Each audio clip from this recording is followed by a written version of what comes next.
If you're balling on a budget when you're trying to move to our area and you want to know the best places in Fort Walton Beach to purchase under $500,000, stick around. We've got the locations for you. We're going to go with balling on a budget. You don't like it? I like it. Oh, okay, good. I was like... Let's get into it.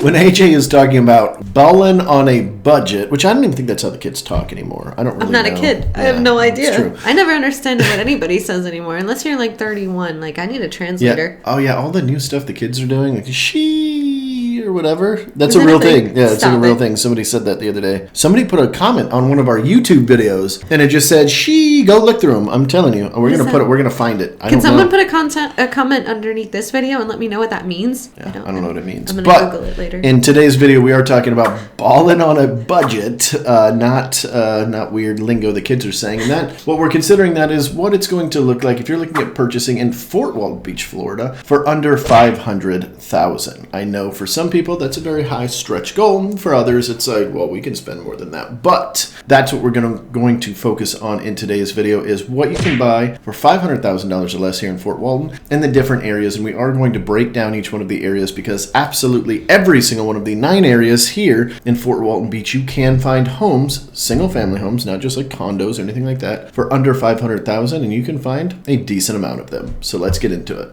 We're going to kind of go in order of where you're going to get the most bang for your buck, your highest value areas, if you will. So we're going to start with Mary Esther, specifically Mary Esther east of Hurlburt Field. We don't want to deal specifically with the Fort Walton Beach area, so we're kind of using Hurlburt Field as like a cutoff point, right? So Mary Esther on the east end, you're looking at some significantly older properties, which is why you're going to see a little bit better value. You're going to see anywhere from 1,100 square foot houses all the way up to like 2,900 square foot houses, all under $500,000. So you could get potentially a huge house for a pretty decent budget, if you will. And you're also really conveniently located to both bases. I mean, obviously you've got Hurlburt Field right there to the west, and then you've got Eglin just up to like the northern area, and you've got lots of shopping, dining, the mall right there in Mary Esther. You've got Target, which, look, that's really important. And you've got some private schools. It's very, very convenient. The subdivisions are very kind of loosely incorporated, if you will. You don't feel necessarily like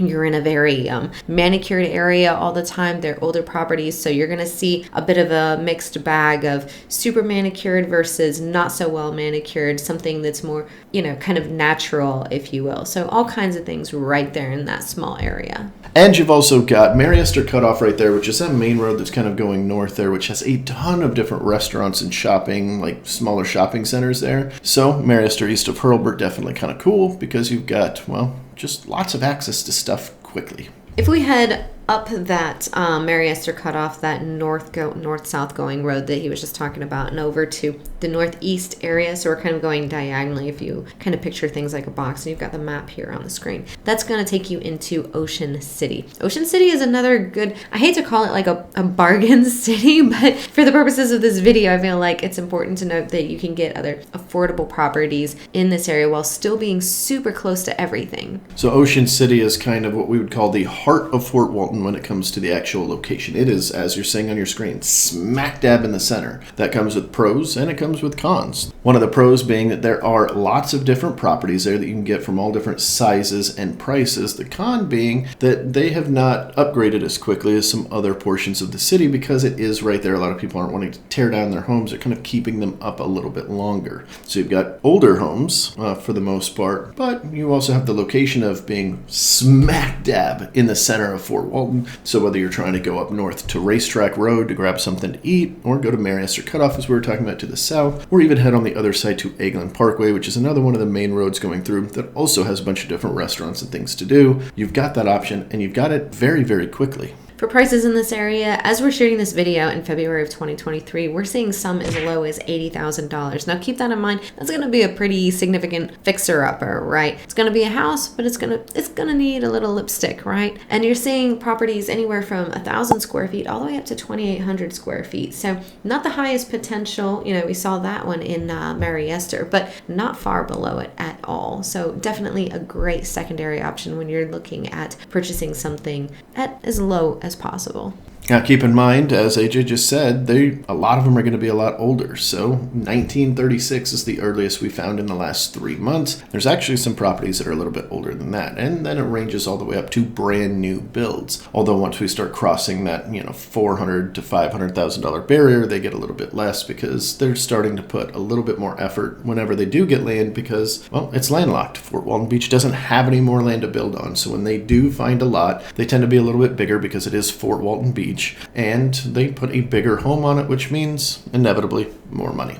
If we continue this sort of northern trajectory, we will go straight into Kenwood, which is directly north of Ocean City. And this is such a beautiful area. To be number 3 on our list for value is kind of awesome because you get neighborhood parks, you've got a boat launch, you've got beautiful houses right here with a low of $350,000, that kind of price point. So we're starting to see an increase in the prices, but we're also seeing an increase in what you're getting for those prices. And not only is it just a great neighborhood all around, the whole feel is really good too, because it's kind of stepped a little bit away from the Ocean City kind of feel where it's just houses and kind of cramming everything in. And then Kenwood, all of a sudden you go in and now you're seeing these big oak trees and pine trees, expansive. Just beautiful. Yeah. So you've got some access to water. And then of course, Kenwood has, well, one of the biggest features is it is a golf community. So we've just stepped into kind of a residential mixed with commercial area, both with the east side of Mary Esther and with Ocean City. As we move into Kenwood, it becomes significantly more residential. You start seeing a lot less commercial activity. So you see a lot more trees, a lot more nature, a bit more land features, some water accesses. It's just a completely different feel all the way around, still under $500,000. And it's one of the 3 neighborhoods on our list that hold their value extremely well. Now, it's Fort Walton Beach after all. Everything holds its value fairly well in comparison to some of our other cities that we service, but in particular,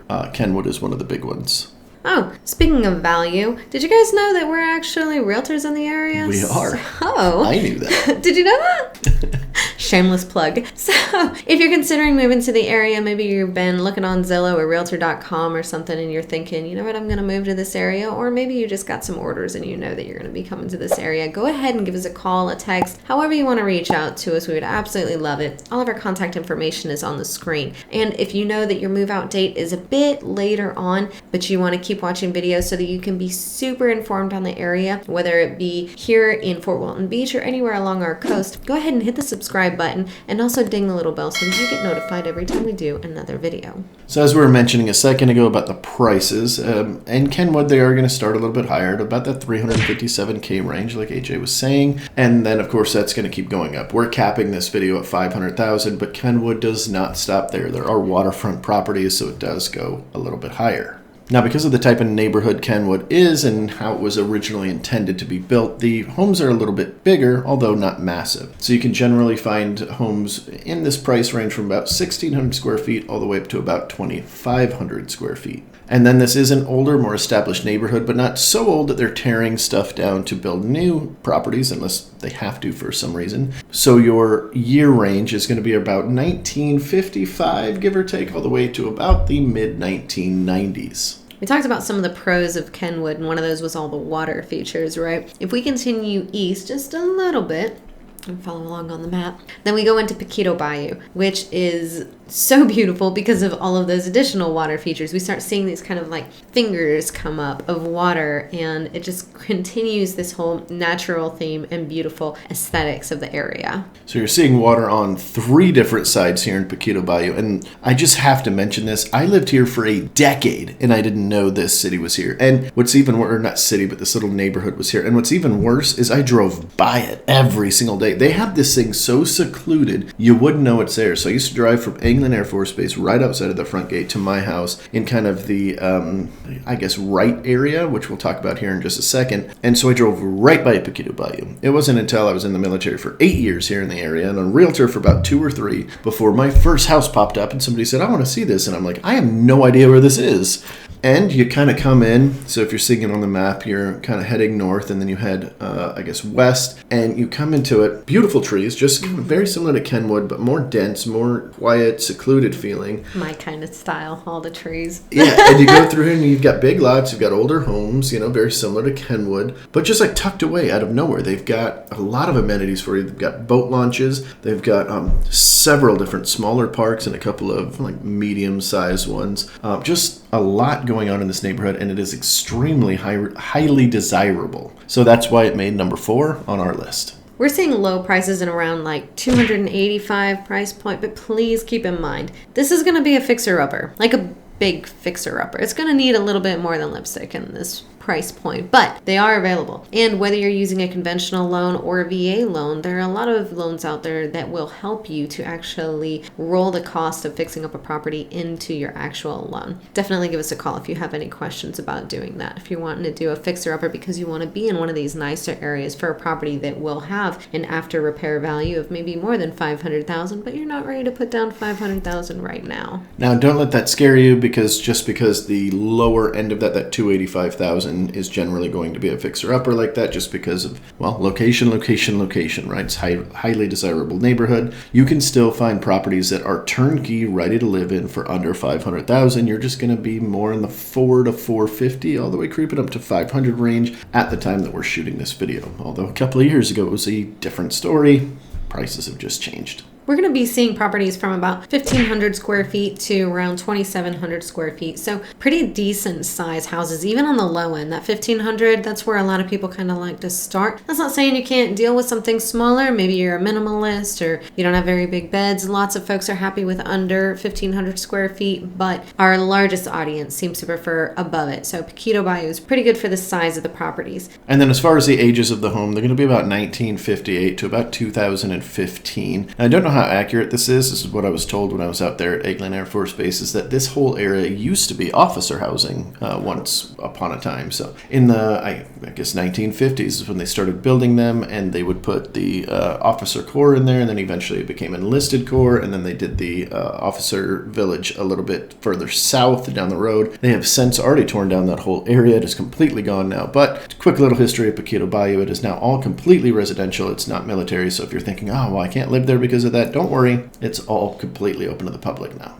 If we head completely west to the western end of Fort Walton Beach now, so we're in Paquito Bayou, and now we're heading through Kenwood, and then going west of that further still, you can see it on the map, then we head into Wright. Now, Wright is a great area. We see a lot of transitionary people here, people that are coming in, like a lot of traveling nurses come over to this area because we have the hospital there. So we get a lot of folks. I see that, business professionals that'll come to the area and they want to be there for just a couple of months. We have a lot of military members that want to stay in this area. It's very convenient to both the Eglin and Hurlburt Field gates. So this is a great area for anyone that has, a career in healthcare or is going to the college or military or even, some other field, because this is still a great value area. We're seeing prices as low as $225 in this area. Now, as far as square footage, you're generally going to see around 1,100 to about 2,500 in the Wright area. And most of these homes are going to be about 1970, mid-1970s and newer. They didn't start building in this area until about the 70s, and there was a good period of time that this was a high flood area. A lot of people don't know that, but our flood maps have changed. They've done a lot of great work on the, the underground. I'm not even sure how that works, but it's not flooding like it used to, so that's very good. And one extra little note, too, for those that might have a college kid or something like that. This is right next to Northwest Florida State College, so it is a quick commute there if you happen to be living in this area.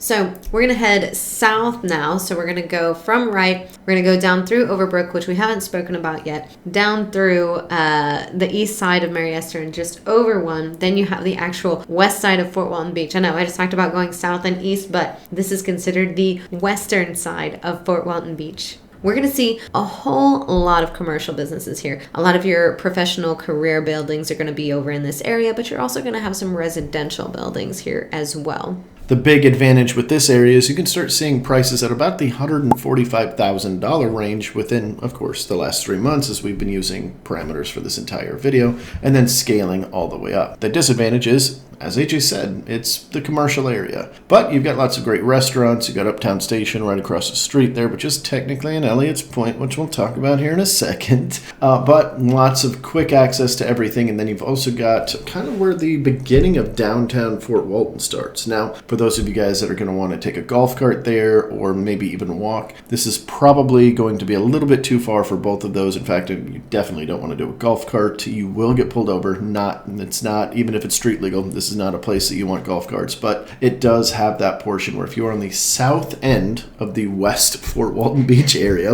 I know that's confusing, but again, the map, you can walk to downtown Fort Walton, which is kind of cool, just depending on which side that you're on. In this area, we're going to see square footage of about 1,000 to about 2,400 square feet. So pretty big differences there. Just leaves you with the ability to decide which one you want. And we're going to see ages from the 1950s all the way to new builds. A lot of times we're going to see once a building has really outlived its potential and, it's just no longer serving its purpose, it goes away and a new build takes its place. So we do see some of those popping up. You'll see a brand new build and, an older property right next to it in this area. Now jumping over to the northeastern part of Fort Walton Beach, this is technically called Shalimar, which would be a different municipality, like all in all, but we kind of lump it all into one. Now, Shalimar proper has a lot of great advantages. It has a lot of land. It has great sized lots for the most part, but it does have a couple of disadvantages in that it's on the bottom of our list for this reason. They didn't have proper zoning in this area, or what we would call, they didn't keep up with the zoning quick enough. So there were, until very recently, a lot of different priced homes and everything was scattered. You'd have a commercial building here, you'd have a trailer park here, you'd have a beautiful home here, you'd have a,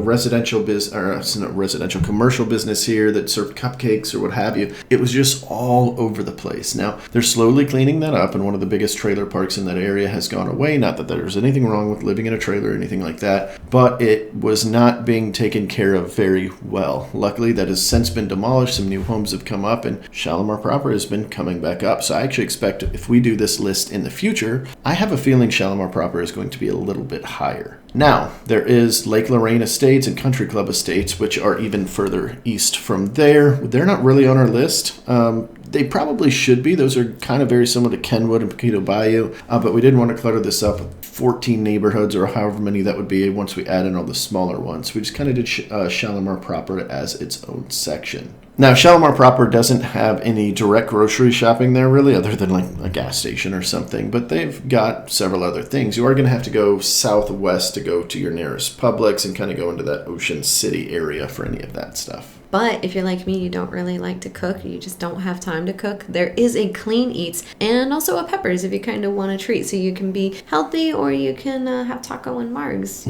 Maybe it's Taco Tuesday. And they're right there and readily available. So definitely helps. And the bridge isn't that long. It's not that long of a drive to get over to your shopping for those of you that are better than me and do cooking multiple times a week. Yeah, we're talking literally maybe 2 minutes if you hit a light on the way. All of this stuff is very close together. I know it's always very hard to tell on the map, but really anywhere that we've talked about today, you can get from one side of the map to the other in about 15 to 20 minutes, even when traffic is, hitting. Yeah, thankfully, all of Fort Walton Beach, for the most part, is kind of created like a grid. So it's not like, St. Navarre, where you've just got 98 and that's it. You're mostly, if there's an issue, there's an issue. You're stuck in it for a long time until you get further west. But in Fort Walton Beach, you've got a grid. So you can just zip all over the place to try and dodge traffic. You'll learn all of these traffic patterns whenever you move to the area, but you can move around very quickly. It's a really, really great infrastructure here. Now, going back to the actual houses in Shalimar proper, you're going to start at about the $205,000 range right now, and the size of the homes from 205 to 500 are going to be about 1,100 to about 2,500 square feet. And the year range of the homes in Shalimar are going to be about 1970 all the way to, brand new builds. Speaking of brand new, I'd like to go ahead and take this time to say thank you to all of our new viewers and also to our subscribers. If you haven't done so already, make sure you hit the subscribe button and ding the bell so that you get notified every time we do another video. Back to you. The Overbrook Pinedale area. So this one's a little bit lower on our list, but it is a desirable area. The problem with this area is that, very similar to Shalimar, it's very scattered and it's taking a little bit of time to catch up, but it does house one of probably our favorite, at least my favorite neighborhood in the entire city. Now, I wouldn't want to live here for multiple reasons, mainly because I'm lazy, and it just is what it is. I don't want to put up lights every Christmas, and I don't want to put up a bunch of decorations on Halloween. And unfortunately, in Northgate Estates, which is, we've done a standalone video on this, so if you guys are curious about that, we'll throw it right at the end of this video. We'll have a nice little picture. You can click it and see what it's all about. They do not play with their lights. They don't play with their decorations. They expect you to do them, and if not, maybe some of the neighborhood kids will visit you with some eggs and some toilet paper, and no, they're not giving it to you necessarily. Maybe not eggs right now, just do the straight up. Yeah, there might be some fake eggs or something. It's going to be, ooh, you better pray for eggs. Yeah. So, point is, for me, I wouldn't like that, but it does house Northgate Estates, which is super popular. It's right outside of a little shopping center here. And funny story, this is actually exactly where I purchased originally. Not Northgate Estates, but in this Overbrook Pinedale area, off a little road there. And my realtor must have thought I was crazy. I was active duty military at the time, and I was just like, dude, I need to be in between both bases, as center as we can possibly get. I don't like driving. I was on Eglin Air Force Base at the time, and I was transferring over to Hurlburt Field. And when I say I don't like driving, like back then, it was like 5 minutes made a big difference where I'm like, what am I doing in this car? Now, since then, I bought a vehicle with air conditioning, and driving is way more pleasant. At the time, I was driving a 1985 Chevy pickup with no air conditioner. I had to bypass the heater and air conditioning core because it was leaking. Doesn't matter. Point is, I bought in the center here, so if you're looking for a very central location, this is the perfect area for you between both of those bases. And you have a wide variety of different homes. For these homes on the, lower end of your budget, you're going to see as low as like $190,000, which is pretty doable. If you want to know what that monthly payment looks like, go ahead and reach out to us and we'll let you know. And for the square footage, you're going to see anywhere from 1,000 square feet to 2,000 square feet, which is pretty sizable. You can fit all your furniture in there pretty well. Now, the age range of these homes in this area is going to be about 1970 to about 2015 in this price range. Of course, there are a little bit of new construction happening up in this area, but it's like super rare, super sparse, because you're really just waiting for one of these other homes to need to get torn down. And last on our list is not last on our list because it's not a desirable area. It's actually quite the opposite. So East Fort Walton Beach houses a lot of different smaller neighborhoods, most notable of which is Elliott's Point. There are some really cute older houses in there. A lot of folks, they were either living in them or actually purchased them to flip them and take them from being older, and they, renovate them, put, new appliances, new fixtures, new quartz countertops, new flooring throughout, new paint, of course, and really do a great job. I've shown quite a few of these properties here lately, and it's a really great area because right next to them, in this slow moving neighborhood, the traffic was super slow. Everybody's waving to each other. People are walking around. It seemed very safe. There's this cute little playground that overlooks the water. There's this seawall, and you've got this playground, just a small playground, but it's cute. And then on the other side, you've got a boat launch. There are public restrooms right there, and then parking on the other side. And you can walk down and actually have access to this like sandy area. It's like their own little beach. So really, really cool feel, this older neighborhood that's being renovated, and you still have access to everything. So while it might have been kind of the lowest one on our list, it's actually a really great value and provides a lot of things to do right there. The same area of Elliott's Point where you can take your golf cart and actually drive to downtown Fort Walton Beach. You do have to go under the bridge around that goes onto Okaloosa Island, so please keep that in mind. Don't try to take this on any of the major roads, but this is the area that if you wanted to have a golf cart outside of Northgate Estates, because you can drive a golf cart in that area too, but just not all the way downtown. But if you want one that can go into downtown, this is the area for you. And they also houses Ferry Park, which is the premier park in all of Fort Walton Beach, in my opinion. I think hands down there's no exception. Yeah. Sage loves it. So whether you're looking to do frisbee golf or basketball, several different little parks, walking trails, it's a really, really cool park. We've done a standalone video on this as well, so maybe we'll put both of those videos up that we talked about here in this video here at the end. But let's get into the prices over here in East Fort Walton. Now, the cool thing with Elliott's Point is you can get in a little bit cheaper than some other areas, but keep in mind that's going to come with a smaller home and probably an older home. So the price ranges here in the last few months. The lowest end has been about $190,000 all the way up to that $500 cap that we did. And these are going to be homes approximately 1,000 to about 1,950 square feet, and the ages of these homes are going to be about 1950s to 1970s. Now, Elliott's Point is old enough with that 1950 range where some of them are being knocked down and putting up new ones, but you're not going to be able to find any of those underneath $500,000, mainly because they're building them big and because it's so desirable that it's just a lot more expensive out here for the newer builds. Out of all the different areas that we told you guys about today, go ahead and comment down below with which one was your favorite, and then we will see y'all at the next one. See you guys. Do it now, do it good, lead this video like you should. My neck, my back, seriously, my neck and fucking back hurt lately a lot. Old age. Or being too awesome. Knock, knock, who's there? It's me, wondering why you're not awesome. Knock, knock, who's there? Me again, still wondering why you're not awesome. Fucking stupid. I don't know, maybe because when you stand next to the trash too long, you start smelling bad. That's so weird, because every time we do YouTube videos, people are like, you smell bad. And I'm like, I was sitting next to the trash. You Boom! Boom! I'm rubber, you're glue. Whatever you say bounces off of me, sticks to you. You're stupid.